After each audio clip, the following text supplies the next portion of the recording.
And welcome into the Illinicast as part of the Big Banter Podcast Network. And I'm Austin Berkland, and I'm joined by Sonny. Sonny, how's it going? It's going wonderful, Austin. I'm glad we finally get this podcast off the ground.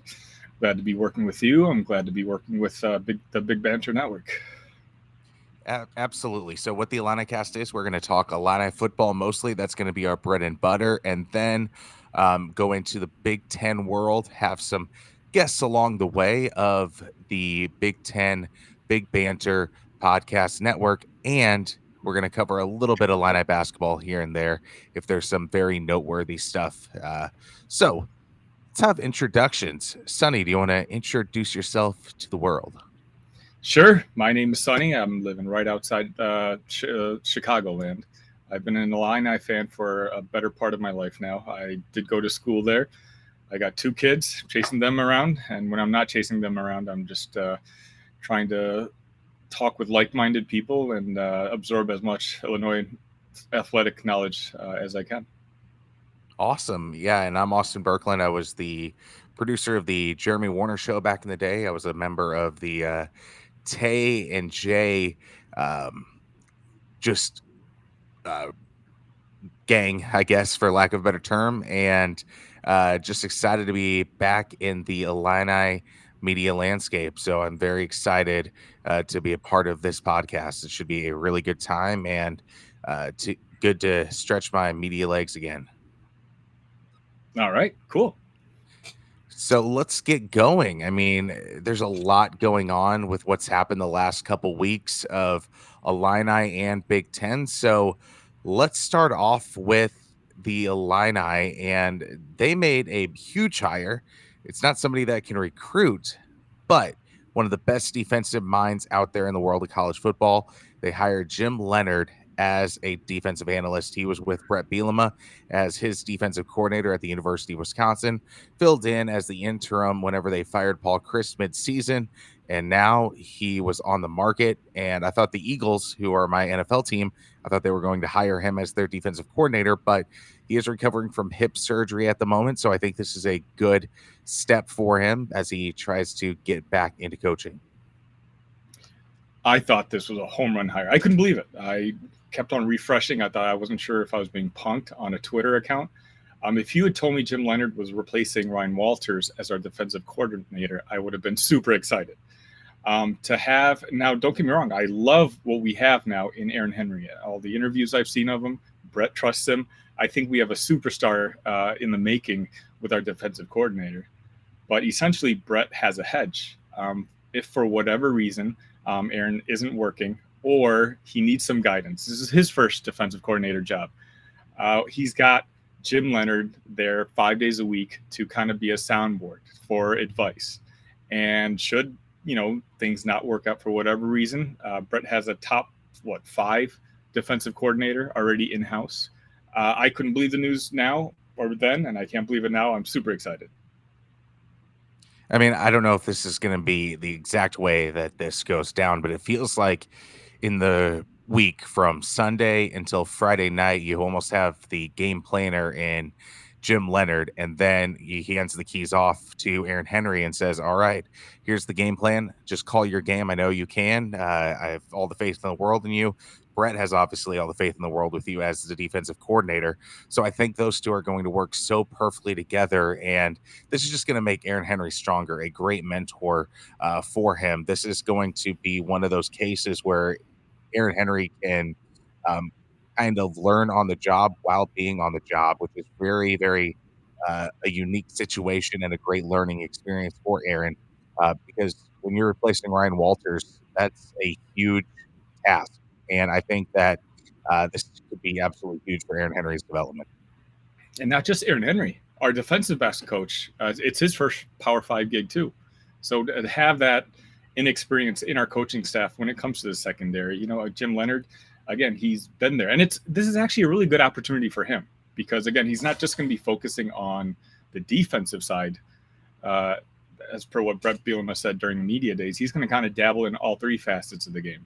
So Jim gets to learn from Brett 5 days a week. He gets to hone his skills because you can tell he wants to be a head coach. He was hoping to get the Wisconsin gig. It didn't work out for him for whatever reason. As you said, he was tending to some injuries, so it was widely assumed that he was just going to take the year off. And I think the winners in all of this are us Illini fans. Yeah, I mean, this also mitigates the loss of Kevin Kane. I think that's one of the more underrated losses throughout the entire offseason. So to have that expertise back and that experience of being around a Big Ten defense, to being around Brett Bielema so long, I think this is just a great replacement for Kevin Kane, who was the associate head coach essentially for the Fighting Illini last year. So I think this is just a brilliant move by Brett. I think it's going to um, just keep Jim Leonhard's legs fresh, and so he doesn't develop any ring rust whenever he goes back out on the market to become a defensive coordinator or a head coach next year. So I think this is just absolutely large. And what a power move by Brett. This is the type of announcement Nick Saban does at Bama or Kirby does down in Georgia. He keeps everyone knows the name Jim Leonhard. It's showing up on Twitter. Signs with University of Illinois. If things work out, Jim Leonhard, gets his head coaching job next year. There's an opportunity where Brett, who's known as this a wonderful CEO as his coaching style, he can bring someone else in. He's bringing that brand of Illinois up a notch, which is all we've been asking for years now. Yeah, I mean, if Nick Saban has the rehabilitation clinic for head coaches, I think Brett Bielema might be the junior college there for the moment. So if this works out for Jim Leonhard and he becomes a great head coach somewhere after this, this could completely change the dynamic of how Illinois hires coaches in the future. I love it. Instead of us begging coaches to come here, they'll be inquiring to come here, and that's a change from my time as a Illinois fan. Yes, and we also had Big Ten Media Days this past week. What were some of your highlights of what you saw during Big Ten Media Day, Sonny? Well, the first thought that came to mind was I don't like him, but I think Fleck handled the controversy that was coming his way as well as it could have been handled. Obviously, the players were kind of coached up to what to say, but Fleck just kind of basically took control of the narrative. And if you kind of see the replies in media, a lot of people tend to kind of agree with him that it seemed to be more just general hazing stuff, not necessarily as egregious as some of the things that were going on at Northwestern. Secondly, speaking of Northwestern, their coach seems like a really nice guy, but he just seemed way over his head for me. I'm not sure how long that's going to last. I think he was just kind of a stopgap because he wasn't affiliated to the previous regime, but I would not be excited if I was a Wildcats fan.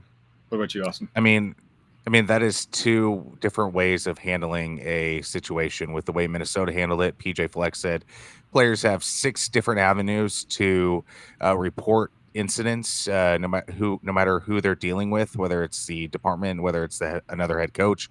I think there's just multiple ways in Minnesota where players can report that. So it's kind of like, are these players really having those issues, or are they jumping on a bandwagon that Northwestern players had to go through for this to see the light of day? And then you had Northwestern, their athletic department, their president just left their interim head coach out there to dry. I mean, like, to only do one exclusive interview with Dave Revson on Big Ten Network, if you're the athletic director of Northwestern after a situation like this, that does an extreme disservice to the athletes. It does an extreme disservice to your interim coach.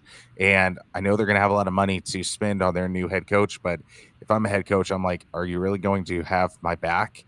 Or are you going to leave me out to dry as well, like you did your interim athletic department, at your interim head coach, if things get a little dicey out there? So I think that is a huge, huge factor of why Northwestern looks so bad during these media days.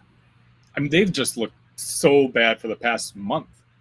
When these allegations were, when the investigation had first started, they tried to sweep everything under the rug and tried to suspend him for like 2 weeks during non-recruiting time to begin with, just hoping no one would notice. I even think it was a Friday evening news dump.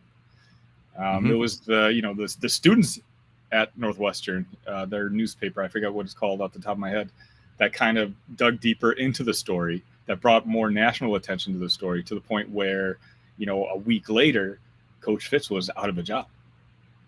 Absolutely. And just circling back to Big Ten Media Days, I mean, it feels like it was the filibuster among filibusters for a lot of these coaches. Like there was long opening statements and not a lot of questions being asked. Well, I don't think they want to answer those questions.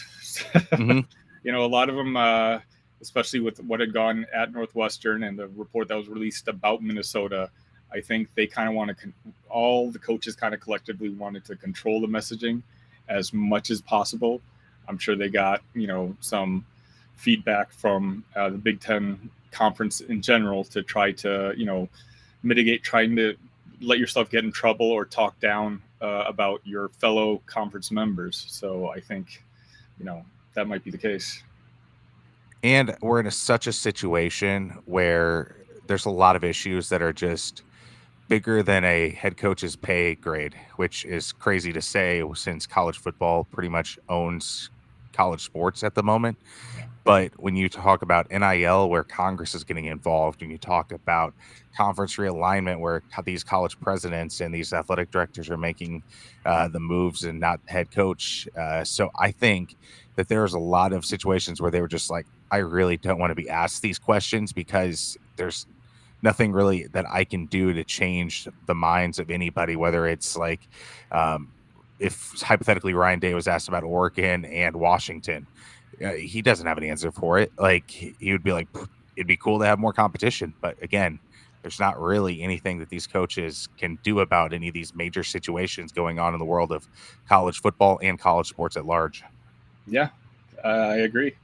Um, so you obviously watched the Big Ten Media Day of the new coaches. Anyone in particular jump out at you?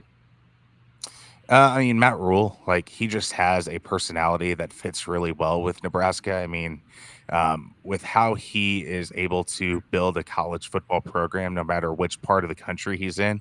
This is a guy that's succeeded in the South, he succeeded out east, and now I think he can do some damage in the Midwest as well with Nebraska. I know it's a very tough conference with USC and UCLA coming in, joining the likes of Ohio, Michigan, and Penn State, and then Wisconsin whenever they're good. But I think Matt Rule had a really successful media day, and that's just because there's a lot of Nebraska media there too to hype up everything Nebraska there. So I think that he was the shining star of the new coaches. Luke Fickell is going to be Luke Fickell.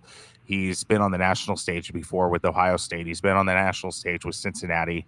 So I think that he takes us a little bit more of a business-like environment where Matt Rule knows how this is marketing as well. So I think he knows how to market himself and market Nebraska as a program.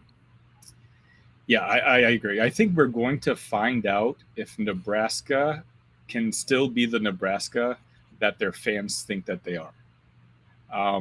Matt Rule, when I saw the hire, I hated it as an Illinois fan just because I think if anyone's able to bring that program back to the prominence that it once had, it's going to be him.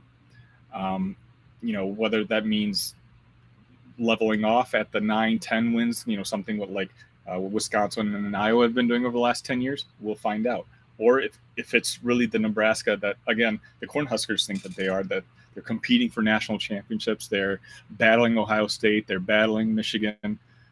He's going to prove once and for all what that program is pretty much capable of. The Fickell, I thought, was very business oriented, as you said.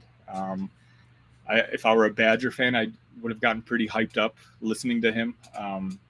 I'm less confident about that. I think it was a great hire, but I'm less confident about that hire just because of the brand of football that he's bringing into Wisconsin. I just don't know if it's going to work in November up in Madison. So, but he was, if nothing else, one of the top 2 dressed men at the Big Ten Media Days. So, all was not lost for him. Yeah, he brings that Jay Wright quality of fashion to the Big Ten football staff that I think they clearly need. There's not a lot of fashionistas in the Big Ten college football world, I'll tell you that much. I Um, do love that Brett decided to go with the no tie look for yes, Big Ten Media Days, because I've been trying to shout that out to the public for as long as I can to try to drop ties for these sort of occasions. So I'm glad that's my it, coach.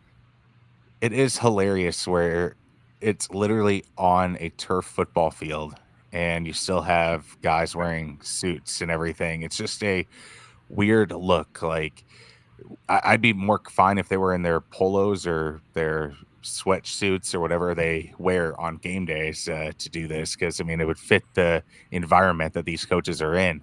But you brought up an interesting point about Nebraska and Matt Rule, where I do think Matt Rule is an upgrade, but there is a weird factor of Nebraska coming in, came into the Big Ten. They recruited Texas really, really well in the late stages of the Big 12. And once they lost the idea that, hey, don't worry, Nebraska's going to play Texas Tech, they're going to play Texas A&M, they're going to play Texas in Austin, so your family, your friends, and your community can come see you 3 or 4 weeks out of the year, depending on the home schedule. I think that helped them out a lot. But back in the Osborne days, they were recruiting California really well. So I don't know if the addition of USC and UCLA can maybe help propel that dominance back to Nebraska, because you will have a couple opportunities to go to California if you are Nebraska. So that might help recruitment out west a little bit to spur that back to where they were in the 90s, where they were bringing all those stud athletes from LA to those corn-fed Huskers in the Midwest. Steroid filled Huskers. Yeah, yeah. Same thing. Same Yes. thing. Same thing. Yeah, I agree. I just don't know. I don't know if recruiting was ever the issue with Nebraska. Um, I really think it's just been the coaching. They took for granted. What's his name, Callahan? No, Pelini. Pelini was giving them Yep. 9 wins every single year, and they wanted more. They wanted to win national championships. The landscape's changed, and they're going to find out whether they were right or wrong. At least in my opinion. Absolutely. And speaking of conference realignment, where Nebraska went to the Big Ten, I don't think they're going to go back to the Big 12 like this one team did. Colorado on their way back to the Big 12. I am not shocked, but yet at the same time, it is one of those things where it's like, this is really happening. Like, every day is just a new world of college football. It's a brand new landscape every single day that you open up Twitter. It's just crazy. Yeah, I mean, I hate this talk because I love the traditional Pac-12, ACC, Big Ten, SEC, and it's kind of a sad realization that the landscape is changing so drastically that the Power Five is very clearly the Power Two. Now we're basically all waiting to see if the Pac-12 survives as a minor league or if it's essentially just disbanded and their group members kind of spread across the country. There's some smoke coming from the ACC. It's the same thing. So I think Colorado made the absolute right move. The Pac-12 has been dragging so long trying to get this media contract deal. They've been hinting at it, hinting at it. Everything I've read is all the members of the conference want is to see rough numbers, and their commissioner is not even providing them that. And so Colorado's basically, their roots are in the Big 12, so it kind of made sense from their part. They're locking, I think it's just under 40 million a year. I think the Big 12 conference members are 31.7. 31. Okay, you know, 31. At least they know that's what they'll be getting for the X amount of years, as opposed to kind of being in limbo, not trying to figure out what they wanted to do, only to have other members of the Pac-12 have these side deals and try to jump their spots if they try to wait too long. Yeah, I mean, it's great to see them back in the Big 12, because now you get to see Texas Tech versus Colorado. You get to see all these historic matchups that you've had outside of Texas and Colorado and Oklahoma and Colorado, but you get Oklahoma State and Colorado back. And I think that's very alluring to the Colorado fans and the Colorado University. And you get Texas recruiting back too, which I know Deion Sanders really, really missed. Really, really wanted, pardon me, to be back in that Big 12 environment because he really wasn't getting much out of California. I think he knows that he can get some Texas kids to buy into Coach Prime. So I think there's a whole myriad of factors. And the Pac 12 right now, I mean, Arizona is basically just daring them to give them a low number so they can start shopping themselves to different conferences. And it seems like every Big 12 university is just happy. And you look at the ACC where they are all stuck in that grain of rights deal where no matter if they leave a conference or not, they still owe the ACC their TV money. So it feels like they're in a jail cell right now, just waiting until 2031, where I think it is that's when their grant of rights is expired.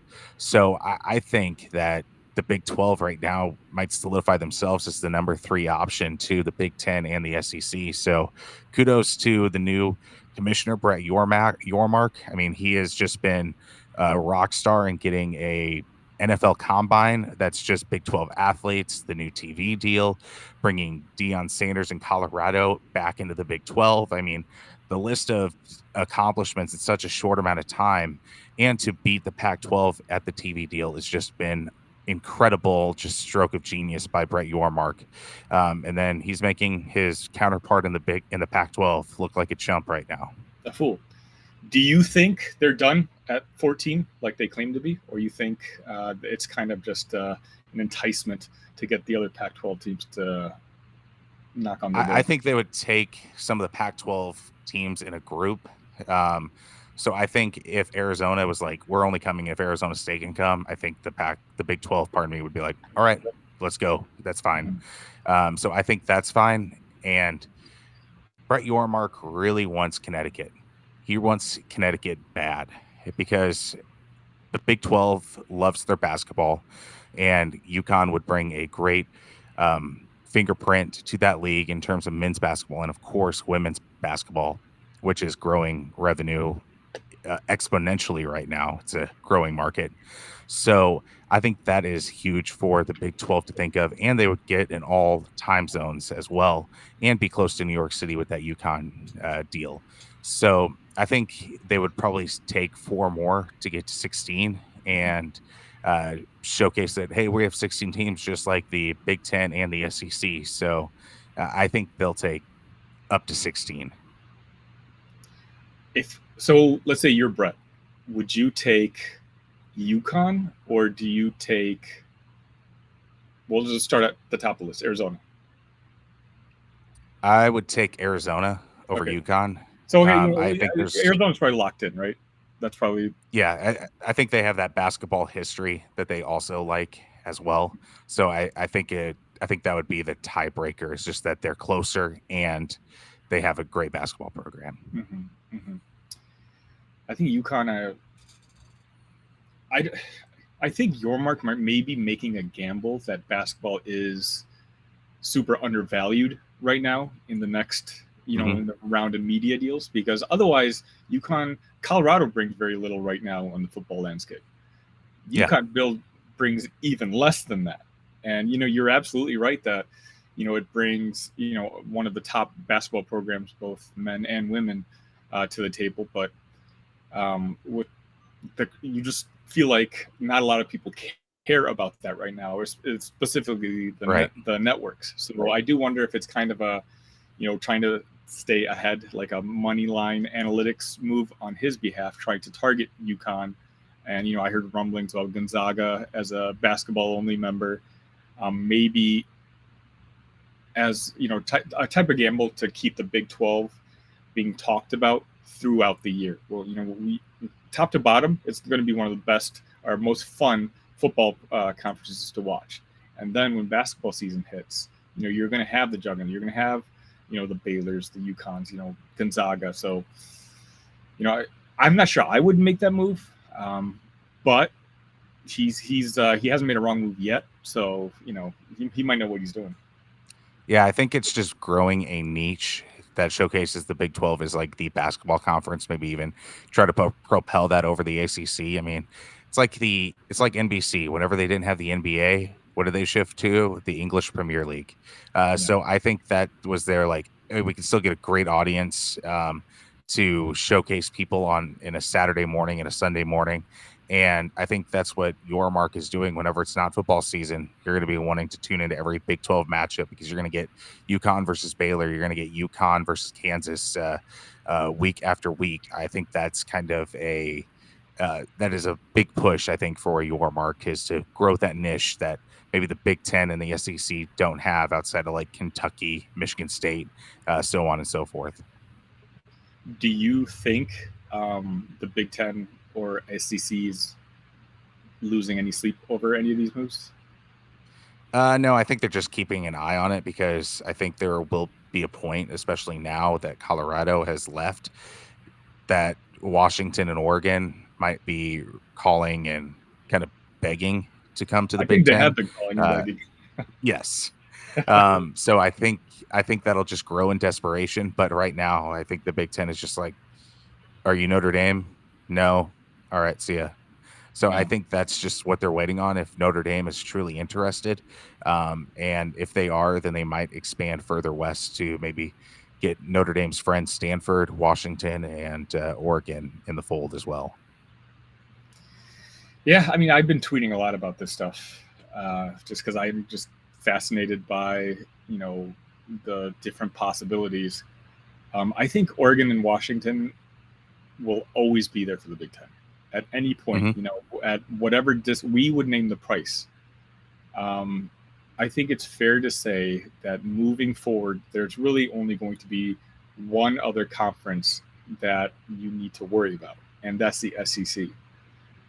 So I'm trying to think, if the SEC commissioner Sankey, I asked him the question hypothetically, like if the Big Ten and adds Oregon or Washington, does he lose any sleep?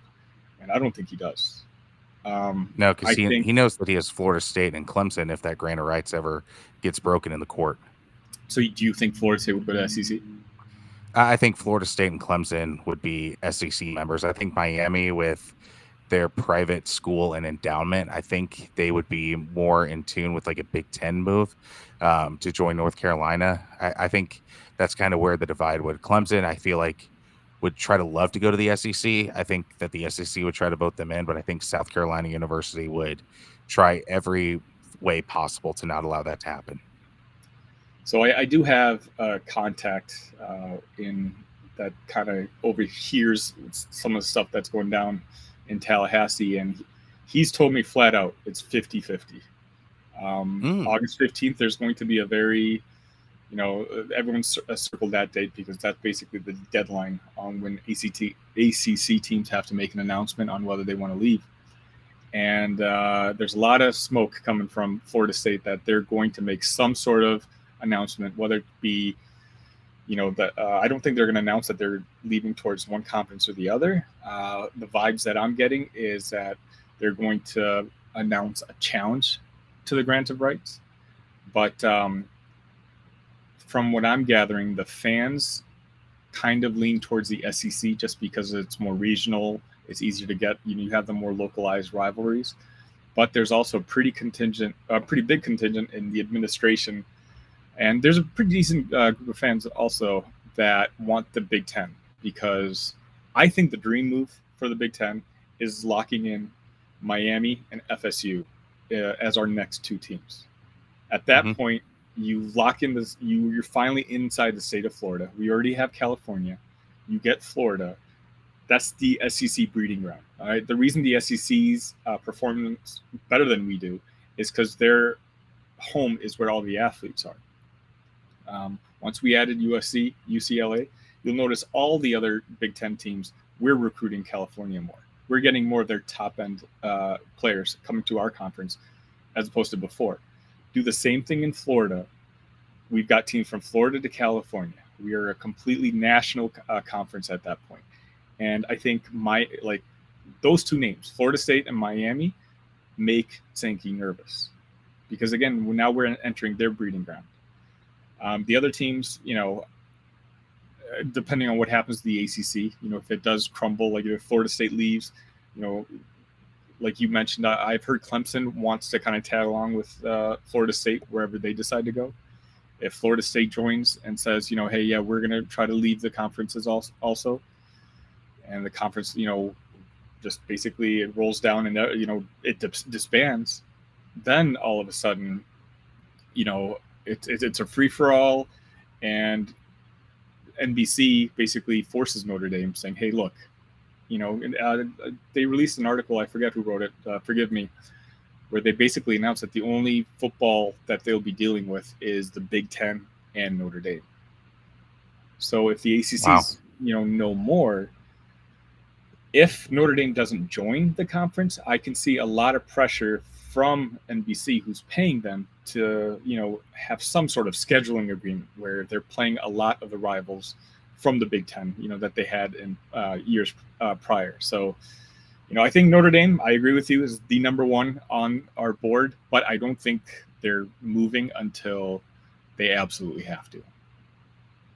I mean, NBC has a budget too. I think a lot of people just forget that these TV networks have a cap on what they're willing to spend on different entities, and there's always professional entities coming available for their media rights. And I know the NBA is going to be calling NBC because they have a streaming service in Peacock, they have over the air NBC, and they have USA Network, and all of these different premium cable bundle kind of networks. And that's kind of what the NBA wants. They want the NBA on all three tiers. So I think NBC might be want to save some money here in a little bit, and that might come at Notre Dame's expense because they can just bully them and be like, "Hey, you'll get some more money from the Big Ten if you come into the Big Ten fold." So I think NBC, with these future rights coming up, I think that might be the push that Notre Dame needs to come to the Big Ten eventually. And I think that was the ingenious part of the Big Ten, though, aligning themselves with NBC and Fox and CBS. If you take a look at some of the schedules that have been coming out during the Big Ten media days, we're going to have games on primetime TV basically every day of the weekend on every single time slot. The SEC has kind of aligned itself with ESPN. ESPN is already having mass layoffs of their talent. Disney and Bob Iger's already talked about trying to sell off a portion of ESPN. Those are a little shakier ground. This isn't the ESPN that you and I grew up with. I think the Big Ten has a leg up on the SEC when it comes to the exposure that we're going to get every single day. And as you said, when it comes to NBC working with Notre Dame, they might be able to get some help from CBS and Fox, because CBS and Fox want Notre Dame in the Big Ten. So, they might be able to, whether it be pitch in a little bit or try to offer some kind of incentive to the Fighting Irish. I just think I feel really good about the Big Ten and their media rights deal right now and where it puts us moving forward. Absolutely. It's us and the SEC and then everyone else. I mean, I'm so glad Illinois was an original member of the Big Ten, Big Ten conference as well. Yeah, I mean, right. because that is such a leg up on recruiting, even against a school like North Carolina in basketball and all these other states and schools in football, because you can be like, "Hey, we have a better shot at getting to the playoff. We have a better shot at being on national primetime television. If that's what you want, and you want NFL teams to be watching you without having to do much work, then hey, Illinois is the place for you, because we're going to be on NBC, CBS, and Fox every single week. You don't have to struggle to find us." So I think that's super huge for the future of the Fighting Illini within this growing landscape of media and college football merging together in a way we've never seen before. Yeah. I mean, we're not exactly known for our football, but our athletic department's going to be making, 25, 30, $40 million more than the North Carolinas, the Kansases, the other, preemptive or the top programs in some of the other conferences. So while we may not quite be considered at a certain level yet, as the years roll on, 40 million becomes 80 million, becomes 120 million.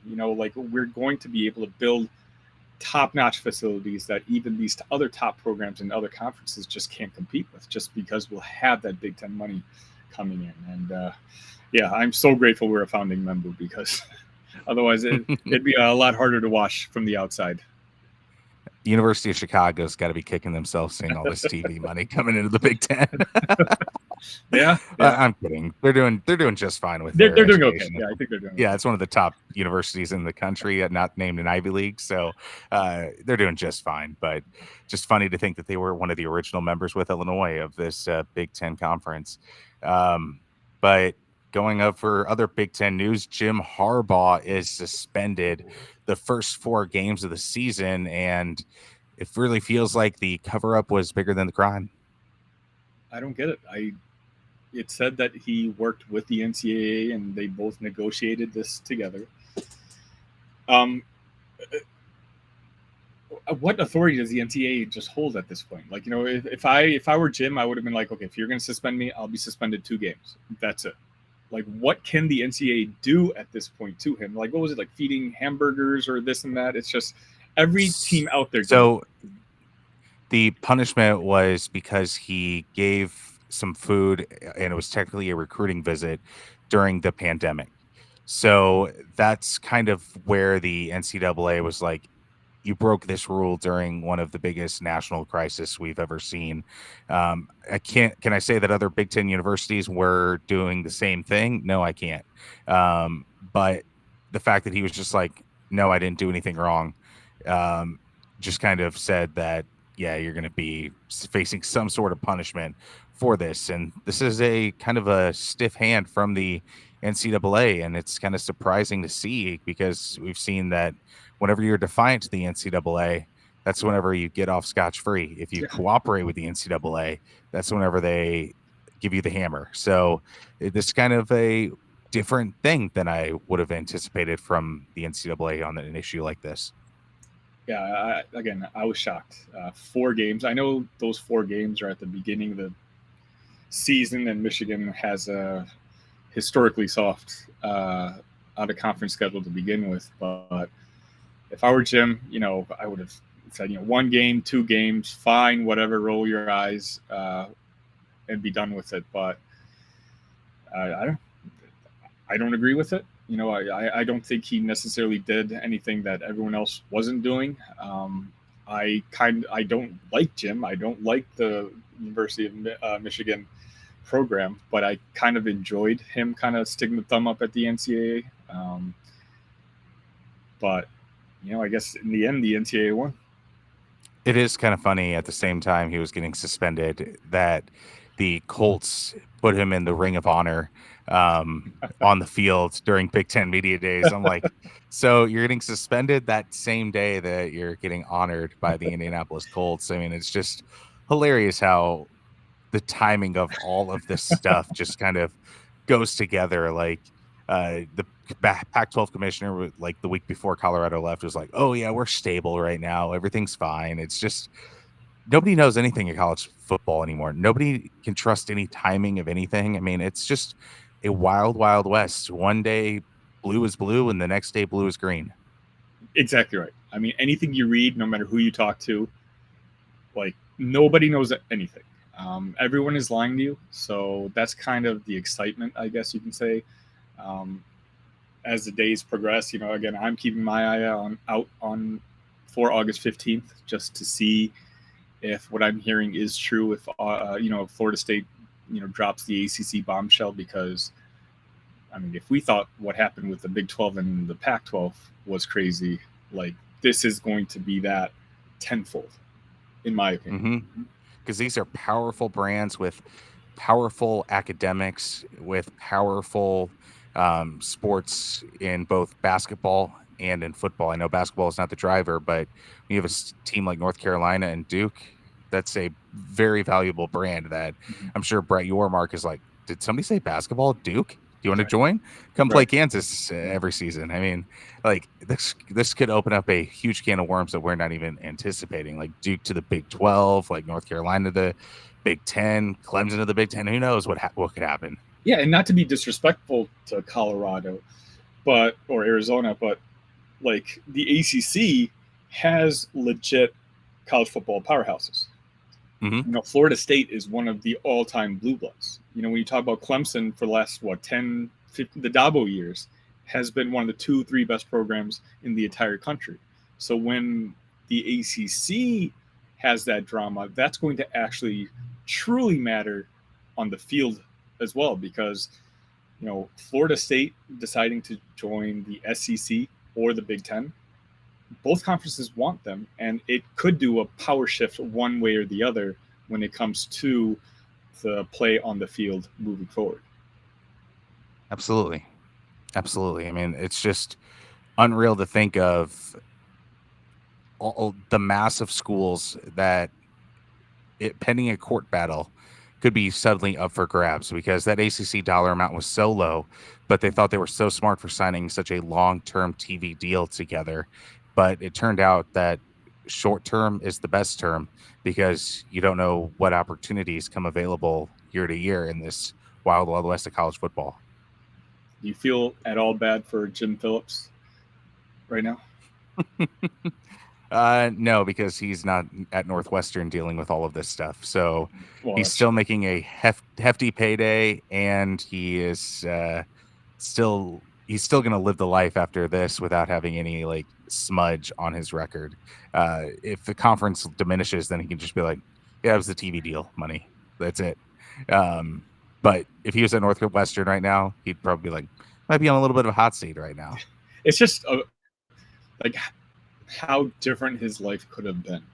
A lot of people wanted him as the Big Ten's next commissioner once Delaney left.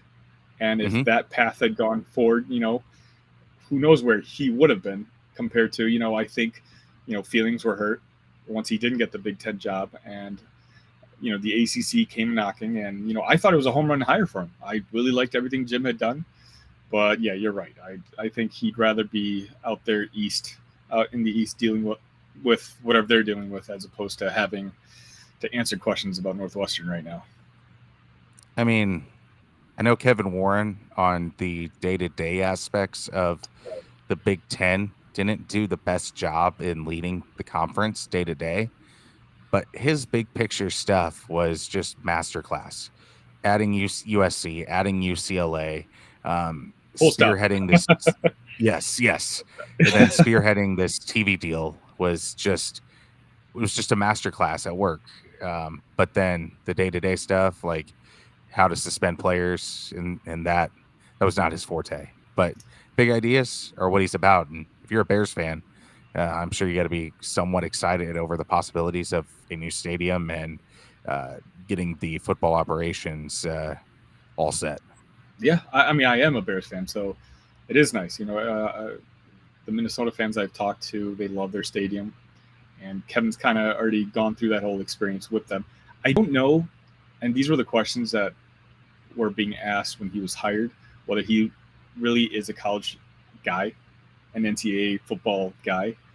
We're seeing reports now, that him and the commissioners didn't always necessarily see eye to eye. Hmm. Um, Reports were like he wanted to bring along Oregon and Washington with UCLA and USC right off the bat, whereas the commissioners, just kind of wanted to, take a step back. There didn't seem to be too much trying to beg Kevin not to take the Bears job. So I think it was just kind of good for all parties involved. He's going to be remembered as the guy who brought UCLA and UCLA or USC to the Big Ten. So I can't say anything bad about him, but he just seemed like he wasn't always natural. Like when it came to Big Ten media days, he was reading off a transcript. He was just there. But again, I'm not going to say anything bad about him because he's one of the key reasons that our conference is going to be one of the two that are going to matter moving forward. I mean, whenever Texas and Oklahoma jumped to the SEC, there was a lot of questions of, is this going to lead to the Big Ten's demise, like as well? Like, are we now going to be a second tier conference completely? Like to add USC and UCLA. Like everyone thought, like, oh, maybe Georgia Tech might be making the jump to the Big Ten. Maybe you can get North Carolina if that grant of rights is done. Maybe those are your two additions, so you can jump into quote unquote SEC territory for recruiting. But to bring in the big market of Los Angeles and even greater the state of California in the fold, that is just unreal. So Kevin Warren, I think that's just going to be on his plaque outside of the Big Ten offices near that Brazilian steakhouse. Is just that he brought USC and UCLA to the Big Ten, and that's going to be it. It's not going to say anything about COVID or anything. It's just going to be like, hey, he brought USC and UCLA into the Big Ten. That's it. I mean, again, I think that's all he needs to do. Yep. Um, So we Go ahead. so we do have some new uniforms. What are your initial thoughts on this new generation of uniforms for Illinois football?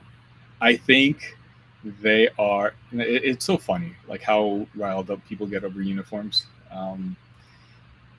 Brett announced like a few months ago that, or no, it was probably like a year ago that we were going to get new uniforms, and so it seemed like on every sports Illinois message board, people would be constantly asking questions. Are there any leaks? When's this going to happen?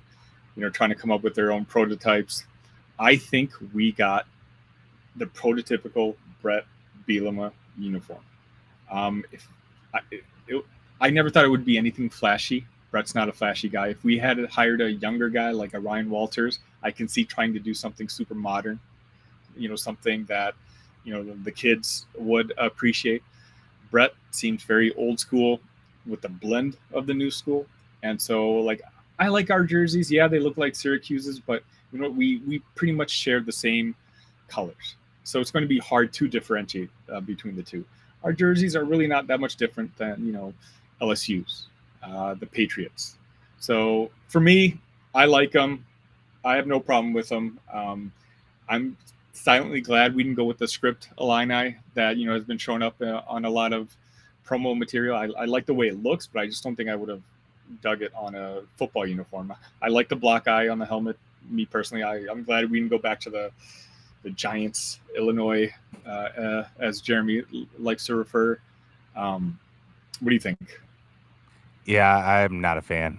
I really wanted something either script Illini, something that's so unique to Illinois, or something so new that could instantly say, "Hey, I'm watching an Illinois game."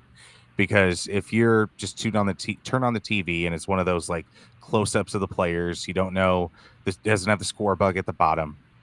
Are you watching a Syracuse game? Are you watching an Illinois game? And I don't want people to ever have to like think about that. So that's why I was a little disappointed, especially being a Nike school where Nike gives Oregon every new uniform combination possible. I do know the connection there. Phil Knight is just the Oregon guy, but still, whenever you have that design capability at your disposal and you showcase it off to the world week in and week out with the University of Oregon, you expect some originality there with other colleges that you have a contract with. So that's why I was really disappointed whenever I saw, especially the 2009 Syracuse uniforms versus this year's Illinois uniforms. Those two are just strictly identical, and that one really bugged me because it's like it just is like, are you Syracuse's younger brother because you constantly follow them?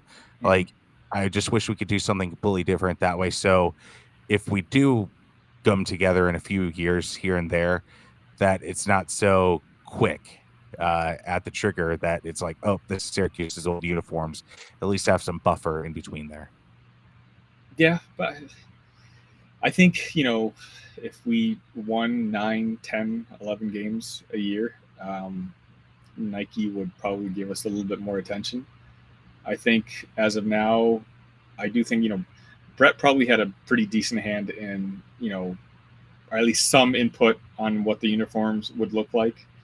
And if I had to close my eyes and put together what I would think a Brett Bielema uniform would look like, what we what the result was is kind of what we got. So that's why Yeah. to me it doesn't make a big deal.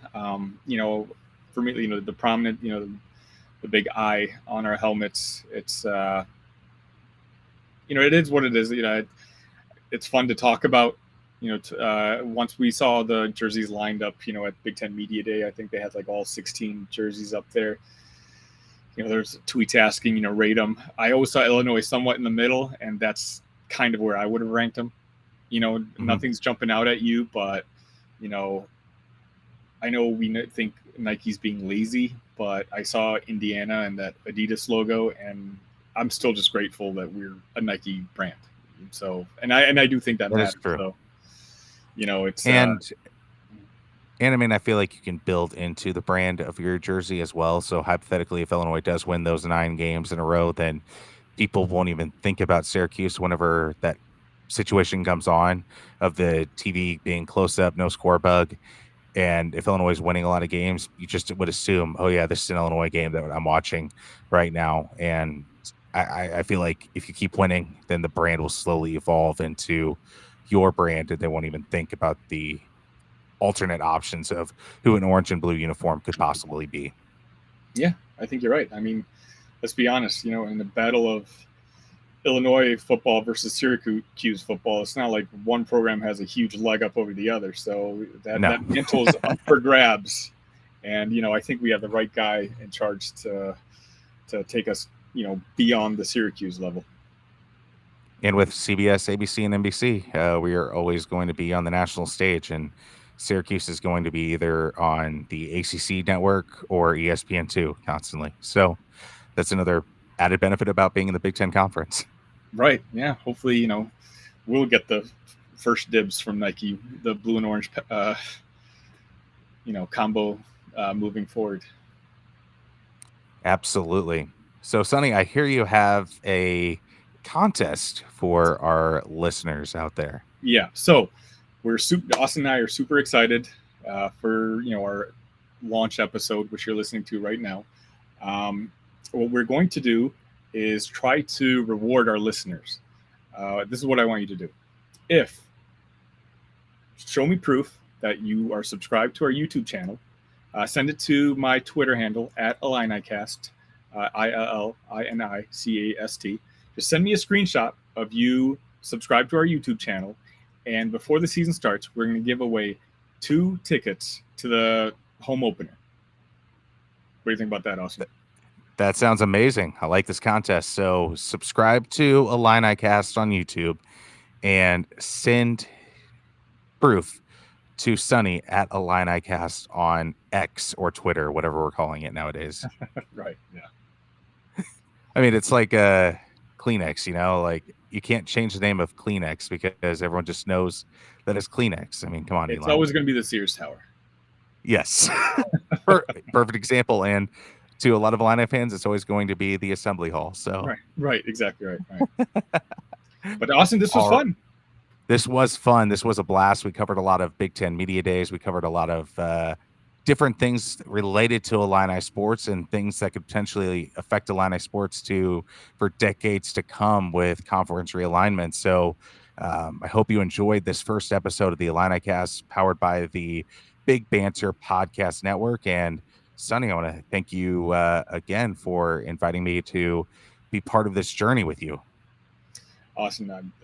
I'm the one who's very lucky. I'm looking forward to working with you every single week when we talk Illinois football and work with the Big Ten. And I've already Big Ten banter. The collaborations I've already worked with the Ohio State guys. It was a lot of fun. At the Illinois preview, they've already put that out there. So please go check out their Twitter handle, OHIO podcast. I'm looking forward to, we finished episode 1. Okay, I'm looking forward to 2, 3, and hopefully one day episode 100. Austin, what do you think? Absolutely. We'll get a schedule going throughout the weeks of college football going. But right now we just wanted to bring this podcast out to the world. So thank you again for listening. And this has been the Illinicast podcast by the Big Banter Podcast Network. Thank you, guys.